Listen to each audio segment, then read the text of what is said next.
Kembali lagi kepada channel saya Media Arab Fikri. Saya dari Pondok Pesantren Jamsul Islam Menuju. Seperti biasa, kalau 1 bulan sekali itu saya membuat video tentang kitab Taqrib Qur'an. Mungkin bagi kalian yang sudah pernah nonton video saya sebelumnya udah tahu kalau setiap 1 bulan sekali saya akan membuat video tentang kitab Taqrib Qur'an dengan tema yang berbeda-beda. Jadi tema pada hari ini yaitu keutamaan membaca la ilaha illallah.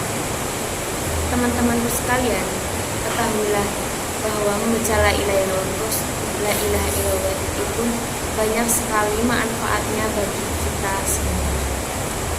Dan lanjutkan nonton videonya. Jadi yang pertama saya akan membacakan sambil diselingi dengan menjelaskan.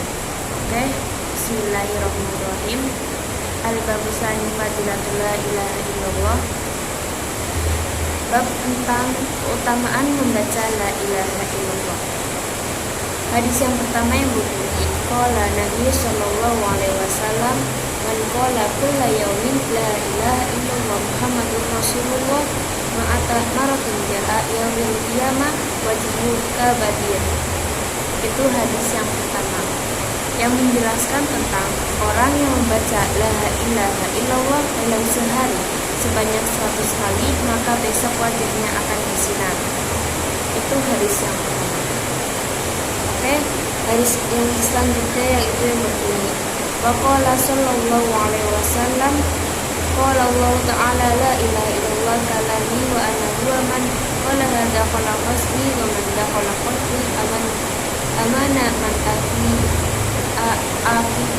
Itu hadis yang selanjutnya yang menjelaskan tentang orang yang membaca la ilaha illallah akan diberi benteng atau aman pada hari kiamat nanti. Jadi kalau kita terkena siksa api neraka, kita itu sudah dibentengi karena apa? Karena kita sudah membaca la ilaha illallah. Jadi yang selanjutnya yang berbunyi waqala idza wa zakata abdanikum biqauli la ilaha illallah. Itu hadis yang selanjutnya.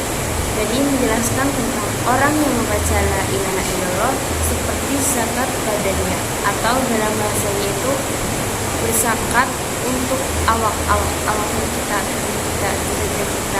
Jadi seperti kita itu sedang membentengi tubuh kita dengan bacaan la ilaha illallah. Oke, lanjutnya yaitu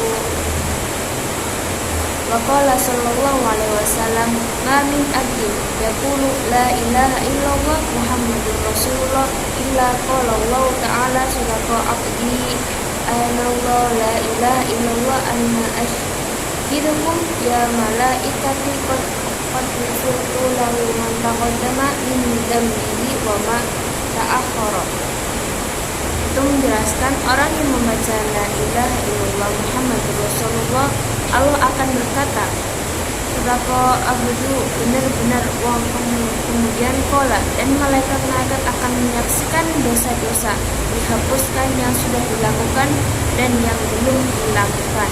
Jadi kalau kita membaca la ilaha illallah Muhammadur Rasulullah, semua ditambah Muhammadur Rasulullah, Allah berkata, sadaqta abdu. Jadi Allah akan menghapuskan dosa-dosa kita yang sudah pernah kita lakukan atau yang belum pernah kita lakukan. Dan saksinya adalah malaikat itu sendiri. Malaikat akan menyaksikan bahwa dosa-dosa kita yang telah kita perbuat itu dihapus sama Allah Subhanahu wa taala. Selanjutnya yaitu waqala Rasulullah sallallahu alaihi wasallam, man qala la ilaha illallah khalisan dakhala jannah. Nah, itu hadis yang selanjutnya yang menjelaskan tentang orang yang membaca la ilaha illallah bersih dan ikhlas, maka akan dimasukkan ke surga. Jadi orang yang membaca la ilaha illallah dengan ikhlas, maka sama Allah akan dimasukkan ke surga. Nah, itu teman-teman, cuma membaca la ilaha illallah imbalannya itu surga. Tapi syaratnya apa? Syaratnya kita harus ikhlas.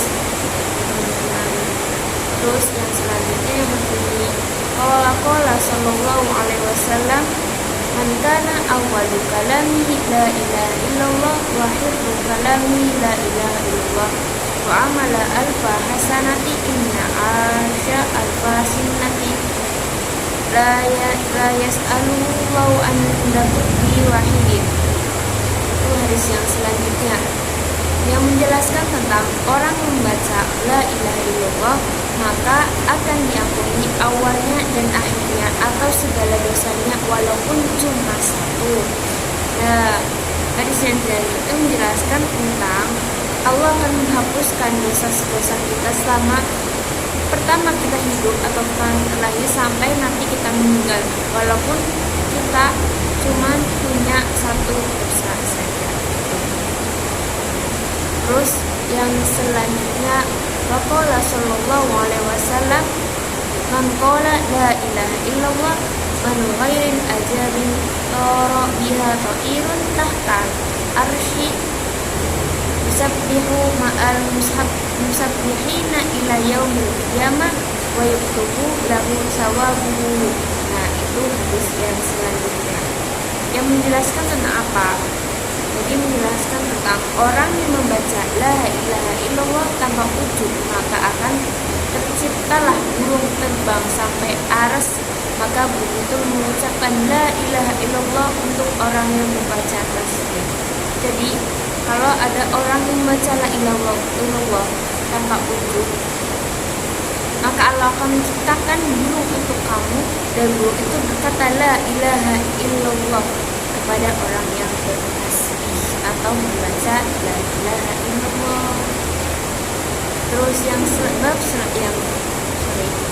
hadis yang selanjutnya yang berbunyi waqala man qala la ilaha illallah Muhammadur Rasulullah maratun ghufirullah dhunubuhu wa inna kanat misla zabadil bahir, yang menjelaskan tentang orang yang membaca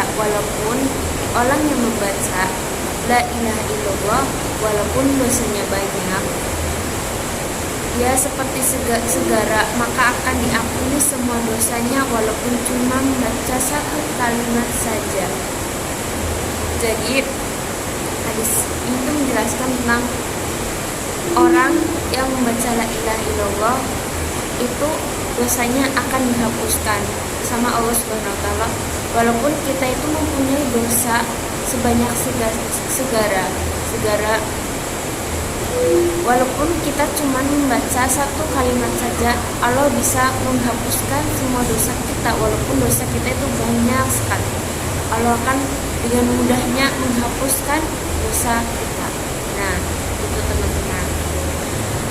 Mungkin cukup sekian dari saya. Mohon maaf bila ada kesalahan dalam membaca, dalam menjelaskan. Mohon maaf sekali.